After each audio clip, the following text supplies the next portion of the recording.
doesn't so much summarise the contents of JS2 as the use to which it was put. JS2 was put by Corporal Brown. Well, yes, but in one sense that's of some importance in the sense that it demonstrates in one sense how important JS2, because JS2 was raw data which was then presented by Corporal Brown through effectively his own interpretation of it. So that's why the summary is there, because he was effectively presenting the evidence. Where do we find a summary of the contents? I'm not sure there's a... Sorry, I think it's fair to say one doesn't. My lord, I have done a trail to find out exactly what was on JS2, and I've recently seen what appears to be JS2, which entirely fits the summing up. But I can tell you what it contains now, or wait until I begin. It would be helpful for us to know what it contains. Yes. And perhaps, Mr. Southey, if I say what I believe it contains, Mr. Southey can then take instructions. My lord, what JS2 was the disk, as I understand it, and then from that disk, Corporal Brown drew up a spreadsheet, various spreadsheets. Now, the first spreadsheet consisted of texts. Second was a spreadsheet of phone calls. And it was drawn up, these spreadsheets were drawn up from 4 telephone numbers. That is to say, Mr. Chow's phone number, the deceased's phone number, Mr. Palmer's phone number, and Mr. Campbell's phone number. So they were the only phone numbers which were the subject of JS2, A, in relation to texts, B, in relation to calls. Now, as far as the texts were concerned, what they consisted of was the following. Text between the deceased and his girlfriend on the 14th and 16th of August 2011. 16th of August 2011, that being the day of the killing, we say. Those texts are summarised in the summing up at E4788 to E4791, and we also summarise them in our case at 6227 paras 40 and 41. But essentially they're the ones where the deceased is saying, I'm getting more worried. The second set of texts are to and from Palmer between the 8th and the 12th of August 2011. But they appear to be of no importance at all. They don't appear to be referred to in the summing up. They were read out to the jury, but they don't add anything. The third set of texts were those from and to Sean Campbell, which are to an extent incriminating, and they are referred to in the summing up. They suggest that on the day of the killing, but before the killing, Campbell knew that the deceased was going to be executed. He had to die. And they suggest that after the killing, he knew the killing had taken place and they needed to get away. And you can see a summary of those texts in summing up at 4989 to 4991. That's where they're set out and explained. And importantly, my lords, it is a point you may have wondered, what about the other defendants? Now, it does seem as if texts were collected from the other defendants' phones, but they, after the voir dire, were excluded. And that, therefore, means there are no texts passing from St. John, passing to and from St. John, or Jones, or Shane Williams. They were originally in the original exhibit before it got to the jury, but by the time it got to the jury, those texts were all gone. As far as the call of telephone logs is concerned, that ran from the 10th to the 17th of August 2021, and what they did was indicate the nearest cell site which picked up the respective calls. And they did show, again, when Palmer was receiving or making a call, likewise Campbell, likewise the deceased, and likewise Chow. I should say, and Chow. there don't appear to have been, as far as I can make out, any texts from Chow. So that's the nature of JS2. But the only really incriminating material in JS2 as such are the text messages passing to and from Campbell shortly before and shortly after the killing. I say incriminating, of course, those between the girlfriend and the deceased are incriminating, but they are not from Campbell, they're from the deceased's phone.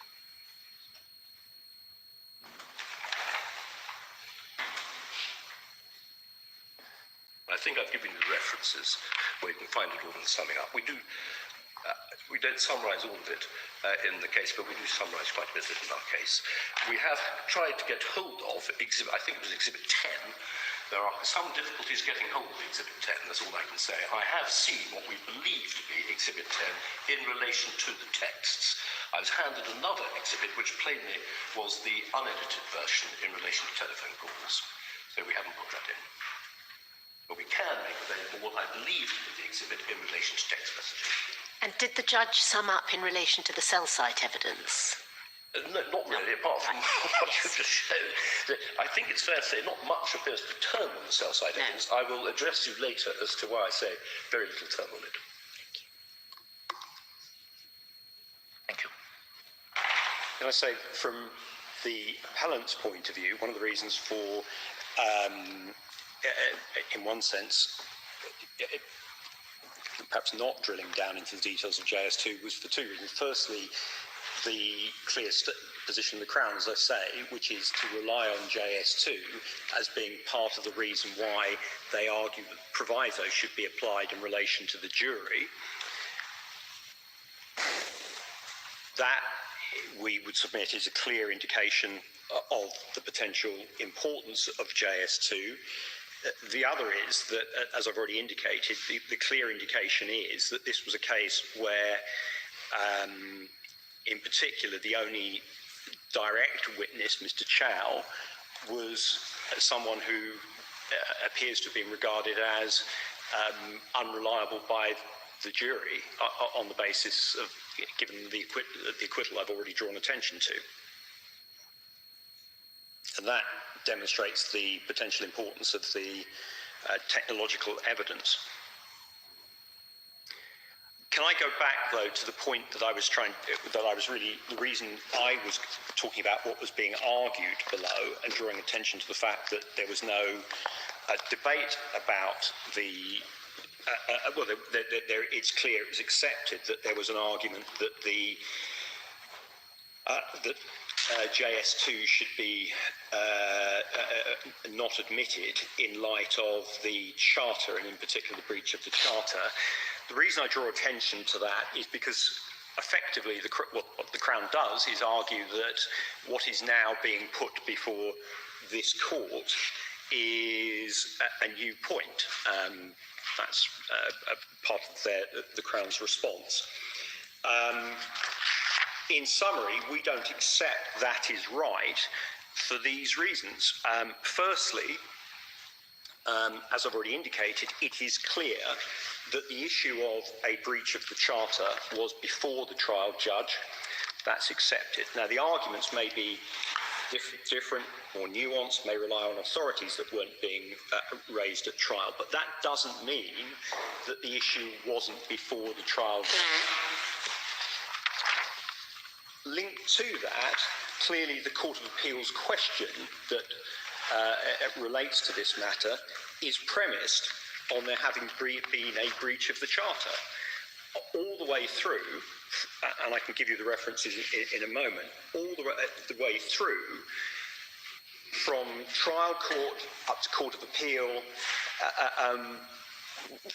the way in which this matter has been dealt with is on the basis that it appears to be accepted that there is an issue in relation to the Charter, and the question was, what implications should that have? And that's why the Court of Appeal then, we would say properly, referred a question about the approach that should be adopted by trial courts to evidence that's obtained in breach of the Charter. And so we don't accept that this is a case where we're prohibited in some way from arguing what we're arguing. We're arguing the same argument, the same issue that was raised at both courts below, albeit perhaps slightly more nuanced.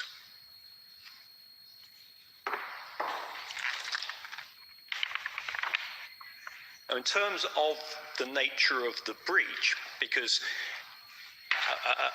our case accepts that there is no automatic rule that a breach of the Charter will inevitably lead to exclusion of evidence. It is a more nuanced argument than that. It's important in one sense to be aware of the nature of the breach. And in one sense, the starting point in our submission in relation to that has to be the legislation, the Section 16. Section 16 of the Interception of Communications Act, which is at 6277, the relevant passage, Section 16, the Act,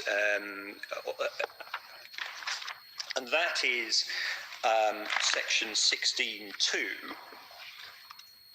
and it is not a complex piece of legislation, which is probably a virtue. It requires a designated person to make a request, and it requires an authorised officer to receive the material. Designated person is defined. Section 16, page 6276, the preceding page. Designated person means someone who's prescribed by the minister. Section 2 defines what is an authorised person, authorised officer, and that's at 6257. It's a number of specified officers within law enforcement.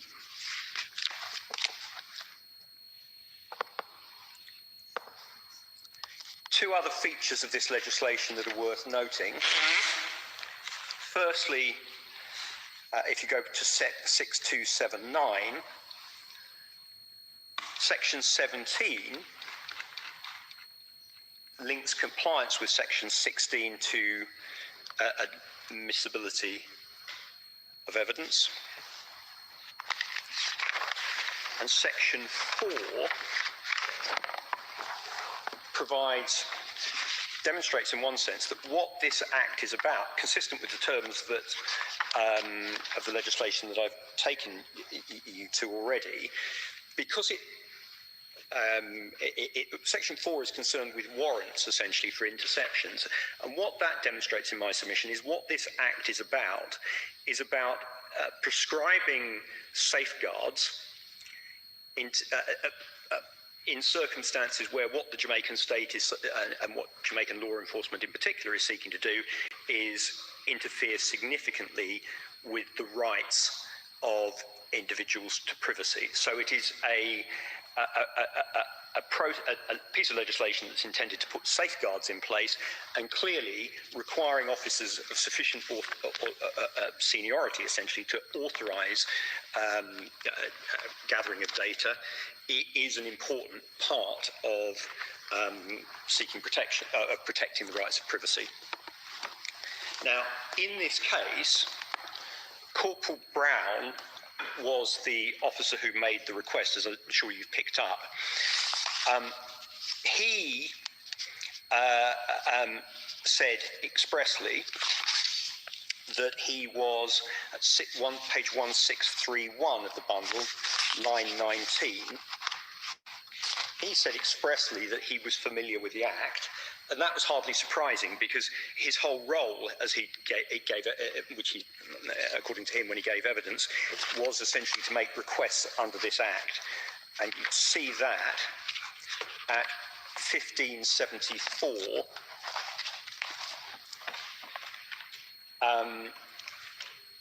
line 5, on line 5 to 13. Now, there's been an issue about what he was cross-examined about, and that's raised by the Crown in their case.